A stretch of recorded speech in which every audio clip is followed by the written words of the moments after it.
إذا ولادِك ما بيحبّوا السبانخ متل ولادي، ما إلِك إلا تعملي لهم سبانخ بالدجاج والفطر والكريمة رح يحبّوها كتير كتير. تعالوا نشوف المكونات مع بعض.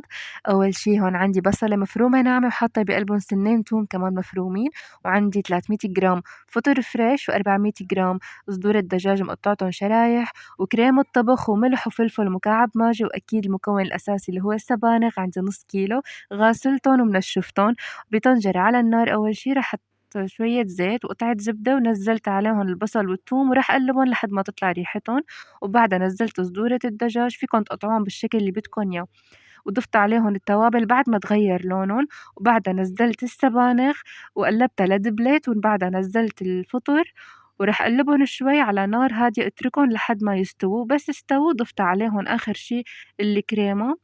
بعدها قلّبتن شوي وهيك صارت عندي جاهزة. ريحتها ما بتتخيّلوا قديشها طيبة. وبعدها أنا هون كنت سالقة حبّتين بطاطا. بعد ما هرستن ضفت لّن معلقة صغيرة بودرة توم وشوية حليب وقطعة زبدة ومعلقة صغيرة من الجبنة الدهن وملح وفلفل، وكمان قلّبتن مع بعض وراح أقدّمها جنب السبانخ. حطيت شوية بطاطا بنسميها بطاطا بوريه، وحطيت جنبي منّا السبانخ مع الدجاج والفطر والكريمة. شوفوا لي هالمنظر ما أحلى، عن جد طلعت أكلة دمار. وفيكن تستبدلوا البطاطا البوريه بالرز الأبيض. لو عجبكم فيديو اليوم ما تنسوا تدعموه بلايك.